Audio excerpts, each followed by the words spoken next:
वो तो क्वेश्चन है विद्युत चुम्बकीय प्रेरण संबंधी लेंस का नियम लिखिए। लेंस का नियम क्या होता है, हमने आपको दूसरा नियम बताया था। देखो फैराडे ने क्या किया था, एक कुंडली ली थी। फैराडे ने एक कुंडली ली थी बच्चों। कुंडली में क्या लगाया था, एक धारामापी लगाया था। कुंडली में धारामापी लगाया था और जैसे ही चुम्बक का एन सिरा या एस सिरा जो भी पास ले जाओ या दूर हटाओ, तो फैराडे ने क्या देखा था कि जब कुंडली के समीप, गौर करना अच्छे से, जब कुंडली के समीप चुम्बक का एन सिरा या चुम्बक का एस सिरा कुंडली के पास ले जाते हैं या कुंडली से दूर हटाते हैं, दोनों परिस्थितियों में वैद्युत धारा प्रवाहित होती है। अर्थात दोनों परिस्थितियों में धारा मापी विक्षेप उत्पन्न होता है। अब गौर करना, जैसे मान के चलो चुम्बक का एन सिरा हम कुंडली के पास ले आए, किसके सिरा बच्चों, चुम्बक का एन सिरा कुंडली के पास ले जाए तो तुरंत इधर एन बन जाता है।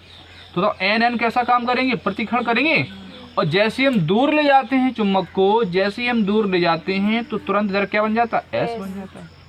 अगर हम आ रहे हैं तो आने का विरोध हो रहा है, अगर हम जा रहे हैं तो हमारे जाने का विरोध हो रहा है। दोनों परिस्थितियों में विरोध हो रहा है, ठीक।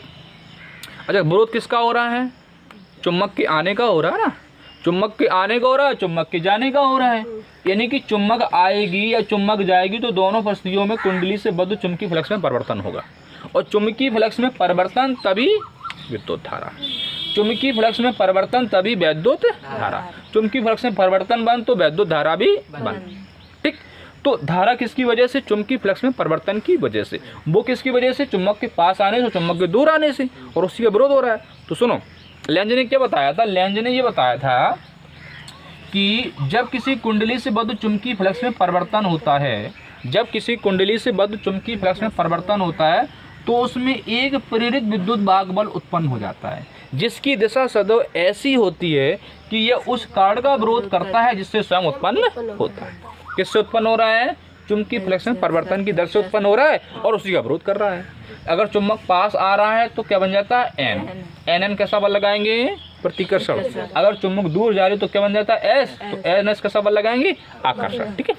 तो बात समझ में हमारी। अच्छा, किस पे आधारित है बच्चों, तो ये है ऊर्जा संरक्षण के सिद्धांत पर आधारित। जो लेंज का नियम है बच्चों, ये किसके सिद्धांत पर आधारित है, ऊर्जा संरक्षण के सिद्धांत पर आधारित है। नोट करिए, क्वेश्चन में लिखा है एक छल्ली से गुजरने वाले चुम्बकीय फ्लक्स का मान ∅1 से ∅2 कितने समय में हो गया, t समय में। अगर छल्ले का जो रेसिस्टेंट है वो R है तो इसमें इंड्यूस्ड आपको करंट निकालनी, कितनी धारा उत्पन्न होगी। सुनो, फैराडे का प्रथम नियम क्या था बच्चों, फैराडे का प्रथम नियम था E बराबर माइनस का डेल्टा फाई बटे डेल्टा टी। कोई दिक्कत। अच्छा, E बराबर माइनस डेल्टा फाई क्या लिखते हो तुम लोग, ∅2 माइनस ∅1 बटे क्या लिख देंगे, डेल्टा गुणा कर दो अंदर माइनस का, तो क्या मिलेगा, माइनस का ∅1 सॉरी जे मिलेगा आपको ∅1 माइनस ∅2 बटे डेल्टा ई का। फैराडे का प्रथम नियम क्या है, E बराबर माइनस का डेल्टा फाई बटे डेल्टा टी हो गया। और डेल्टा फाइव क्या लिखे हम लोग, ∅2 माइनस ∅1, अंदर गुणा किया, माइनस का क्या मिलेगा, ∅1 माइनस ∅2। अच्छा, अब मुझे प्रेरित धारा निकालनी है तो I बराबर क्या होता है, I बराबर होता है E बटे R। E का मान बोलो क्या समीकरण एक से, E का मान है ∅1 माइनस ∅2 बटे R इंटू डेल्टा टी। ये चूंकि आई आपकी प्रेरित धारा। इसमें लिखा है कि विस्फोटक पदार्थ ले जाने वाले ट्रक में धातु की एक जंजीर लगी रहती है जो लगातार जमीन को छूती रहती है। ऐसा क्यों होता है, तुमने देखा होगा जो ट्रक विस्फोटक पदार्थ ले जाते हैं, मान लो ये ट्रक है, थोड़ी देर के लिए ये थोड़ी देर ट्रक बना मान लिया हमने, और ट्रक में बच्चों क्या लगी रहती है, एक जंजीर लगी रहती है तो लगातार ज़मीन को टच करती रहती। आखिर ऐसा करते क्यों हैं, इसके पीछे रीजन क्या है। तो हमने आपको पढ़ाया था कि पृथ्वी एक शक्तिशाली चुम्बक की भांति व्यवहार करता है। आगे वाले पाठ में आपको पढ़ाएंगे, पृथ्वी एक शक्तिशाली चुम्बक की भांति व्यवहार करता है बच्चों। पृथ्वी एक शक्तिशाली चुम्बक की भांति व्यवहार करेगा। जब ट्रक गति करेगा तो पृथ्वी का चुंबकीय क्षेत्र होगा, तो पृथ्वी का चुंबकीय क्षेत्र होगा तो चुंबकीय बल रेखाएं भी होंगी। जब चुंबकीय बल रेखाएं होंगी, जब ट्रक चलेगा तो उन चुंबकीय बल रेखाओं को काटता हुआ चलेगा। बात सुन रही है, चुंबकीय बल रेखाओं को काटता हुआ चलेगा तो चुंबकीय फ्लक्स में क्या होगा, परिवर्तन होगा। बात क्लियर हुई। पृथ्वी एक शक्तिशाली चुम्बक की भांति व्यवहार करती है। पृथ्वी का चुंबकीय क्षेत्र होगा, अर्थात उनमें क्या, चुंबकीय बल रेखाएं होंगी। जब ट्रक चलेगा, जब ट्रक गति करेगा तो पृथ्वी की चुंबकीय क्षेत्र की जो बल रेखा है उनको काटता हुआ चलेगा। जब काटता हुआ चलेगा तो चुंबकीय फ्लक्स में क्या होगा, परिवर्तन होगा, जिससे क्या उत्पन्न होगा, विद्युत वाहक बल, जिससे विद्युत वाहक बल उत्पन्न होगा। जी विद्युत वाहक बल अब जाए कहाँ, ट्रक के फ्रेम में विद्युत वाहक बल उत्पन्न हो जाएगा। अब जी विद्युत वाहक बल जाए कहाँ, इसलिए वो विद्युत वाहक बल को उतारने के लिए ट्रक से जंजीर हम बांध देते हैं जो ज़मीन को छूती रहती है। वही विद्युत वाहक बल फ्रेम से होता है, जंजीर से होता है, कहाँ ज़मीन में चला जाता है। अगर वो विद्युत वाहक बल ज़मीन में नहीं जाएगा तो विस्फोट होने के चांस बढ़ जाते हैं। बात क्लियर हुई हमारी। तो पृथ्वी शक्तिशाली चुंबक की भांति व्यवहार करता है। उसकी चुंबकीय बल रेखा है वो गति के दौरान ट्रक काटता है, जिससे विद्युत वाहक बल उत्पन्न हो जाता है। वही विद्युत वाहक बल जमीन में चला जाता है जंजीर की सहायता से, अन्यथा विस्फोट होने के चांस बढ़ जाएंगे। बच्चों क्वेश्चन में है कि एक साइकिल में लगा लैंप डायनामो से जलता है। साइकिल अगर तेज चलाएंगे तो प्रकाश भी ज़्यादा आएगा, साइकिल धीमे चलाएंगे तो प्रकाश कैसा आएगा। ठीक है बच्चों, डायनामो होता है, बच्चों जो डायनामो होता है वो किसके सिद्धांत पे काम करता है तो बताएगा, वैद्युत चुंबकीय पिंड। जो डायनामो होता है वो काम करता है वैद्युत चुंबकीय पिंड के सिद्धांत पर। अच्छा, वैद्युत चुंबकीय पिंड क्या बताया था हमने आपको, बताइए वैद्युत चुंबकीय पिंड के बारे में हमने आपको क्या समझाया था। समझो, साइकिल तेज चलाएंगे, साइकिल जब तेज चलाएंगे तो डायनामो में चुंबकीय फ्लक्स परिवर्तन की दर बढ़ जाएगी, डायनामो में चुंबकीय फ्लक्स परिवर्तन की दर बढ़ जाएगी। अच्छा, ई किसके अनुक्रमानुपाती था बच्चों, ई अनुक्रमानुपाती था डेल्टा फाई बटे डेल्टा टी। ये बात तो है, ई अनुक्रमानुपाती डेल्टा फाई बटे डेल्टा टी। अच्छा, अगर चुंबकीय फ्लक्स परिवर्तन की दर बढ़ रही है तो जाहिर सी बात है विद्युत वाहक बल भी बढ़ जाएगा। जब विद्युत वाहक बल बढ़ जाएगा तो प्रकाश भी ज़्यादा उत्पन्न होगा। बात समझ में आई हमारी, क्या समझ में आई कि साइकिल को जो डायनामो होता है वो वैद्युत चुंबकीय पिंड के सिद्धांत पर कार्य करता है। जब साइकिल तेज चलाएंगे तो चुंबकीय फ्लक्स परिवर्तन की दर बढ़ जाएगी। जब चुंबकीय फ्लक्स परिवर्तन की दर बढ़ जाएगी तो विद्युत वाहक बल भी बढ़ जाएगा। जब विद्युत वाहक बल बढ़ जाएगा तो प्रकाश ऑटोमेटिक बढ़ जाएगा। वेबर वोल्ट सेकेंड, वेबर किसके बराबर होना चाहिए, वोल्ट सेकेंड की, या वेबर इसके बराबर होना चाहिए, वेबर इसके बराबर। तीनों बातें सिद्ध करेंगे। पहले समझिए, पहली बात क्या है बताओ। पहली बात है बच्चों, प्रूव करना है आपको वेबर बराबर क्या प्रूव करना है, वोल्ट सेकेंड। सब लोग गौर से सुनेंगे। वेबर का मात्रक, चुंबकीय फ्लक्स का वेबर मात्रक होता है, तो इसका एक मात्रक और होता है बच्चों, न्यूटन मीटर प्रति, बोलिए एम्पियर, न्यूटन मीटर प्रति एम्पियर होता है। इस पक्ष को लेकर चले, ये निकल आएगी। आगे देखो, जहाँ न्यूटन मीटर लिखा वहाँ क्या लिखेंगे हम लोग, जूल। क्या लिखते बच्चों, ये बात आपको समझ आनी चाहिए। बट्टी क्या लिखा बोलो, एम्पियर लिखा। अच्छा, अब क्या किया हमने, सेकंड से गुणा किया और सेकंड से भाग किया। देखो v बराबर फार्मूला होता है बच्चों, v बराबर एक फार्मूला था, W बटे Q था। तो W किसका मात्रक था, जूल। तो ये हो गया जूल। ये किसका मात्रक था, कूलाम।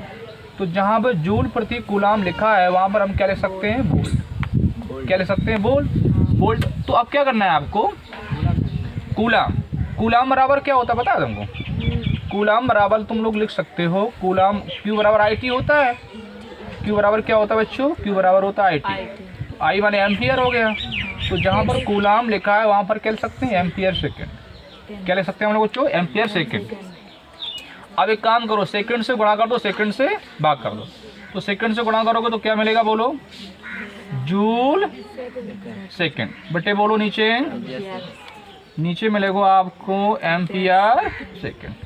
तो बच्चों जहाँ जूल सेकंड लिखा है, क्या लिखा है, देखो जहाँ जूल सेकंड लिखा है वहाँ क्या लिख सकते हो तुम लोग, जहाँ जूल सेकंड लिखा है वहाँ क्या लिख सकते हो, एक सेकंड। तो जूल को प्रति कूलाम बनाना है, हाँ बन जाएगा। ठीक है, देखो बच्चों ये जूल हो गया, जूल जी सेकंड। इसको तो क्या लिख सकते हो, इतनी बात को कूलाम लिख सकते हैं, कूलाम लिख दो यहाँ पे, कूलाम। अब जूल प्रति कूलाम किसके बराबर हो जाएगा, देखो भाई जूल प्रति कूलाम किसके बराबर हो जाएगा, वोल्ट के बराबर हो जाएगा। तो ये बात आपकी सिद्ध हो गई, वोल्ट। और ऊपर क्या बचा आपका, बोलो भाई, सेकंड बचा ना, सेकंड। तो ये मात्रक आपको निकल के आया कि वो वेबर बराबर वोल्ट सेकंड इज। अब एक और सिद्ध कर लो। क्या सिद्ध करना है? वेबर बराबर ओम कूलाम सिद्ध करना है। तो यहीं से चालू करो। वेबर को क्या लिख सकते हो तुम लोग? वेबर को लिख सकते हो न्यूटन, बोलो भाई, न्यूटन मीटर प्रति एम्पियर। अब यहाँ पर कूलाम आ रहा है, ओम आ रहा है, तो आर बराबर क्या पढ़ा तुम लोगों ने? बी बटे आई पढ़ा है। तो ये आर किसका आर का मात्रक ओम होता है ना, यहाँ क्या होता है? वोल्ट, वोल्ट प्रति। तो यहाँ पर एक बात याद रखनी है, जहाँ पर वोल्ट प्रति एम्पियर लिखा वहाँ क्या लिखेंगे हम लोग? ओम। चलो, न्यूटन मीटर किसके बराबर होगा? जूल के बराबर होगा। यहाँ क्या लिख दिया हमने? एम्पियर। अच्छा, जूल, जूल है ना जो, देखो। अब आपको क्या लाना है? बोलो भाई, ओम लाना है। तो ओम के लिए पहले क्या चाहिए आपको? वोल्ट चाहिए। क्या चाहिए? वोल्ट के लिए आपको जूल प्रति कूलाम बनाना पड़ेगा, जूल प्रति कूलाम। तो यहाँ करो, सेकंड से गुणा कर लो, सेकंड से भाग करो। तो जूल सेकंड से गुणा किया मैंने और सेकंड से भाग करेंगे तो क्या एम्पियर सेकंड हो जाएगा। देखो बच्चों, एम्पियर सेकंड। जी किसके बराबर है? Ampere second. ये हो गया जूल सेकंड, जी क्या हो गया तुम्हारा? कूलाम। इतनी कहानी समझ में आई? अच्छा, अब जूल प्रति कूलाम, जूल प्रति कूलाम किसके बराबर है? वोल्ट के। यहाँ वोल्ट लिखते हैं। देखो बच्चों, यहाँ समझ लो, जहाँ जूल प्रति कूलाम लिखा वहाँ क्या लिखेंगे? वोल्ट लिख दें। तो ये वोल्ट लिख दिया, वोल्ट हो गया। ऊपर क्या चल रहा है तुम्हारा? सेकेंड। अब वोल्ट प्रति एम्पियर चाहिए ओम के लिए। क्या चाहिए? वोल्ट प्रति एम्पियर। अच्छा, एम्पियर चाहिए तो एक काम करो, एम्पियर से गुणा कर दो, एम्पियर से भाग कर दो। तो ये लिख दिया हमने वोल्ट, एम्पियर से गुणा कर दी, नीचे भाग कर दिया, भाग किया। और सेकंड तो पहले ही था और एम्पियर से हमने ये क्या कर दिया? एक गुणा कर दिया। अब बताओ जी किसके बराबर हो जाएगा? ओम के बराबर हो जाएगा। और एम्पियर सेकंड किसके बराबर होता है? कूलाम। तो ये हो गया आपका ओम कूलाम। अगला कर लेना।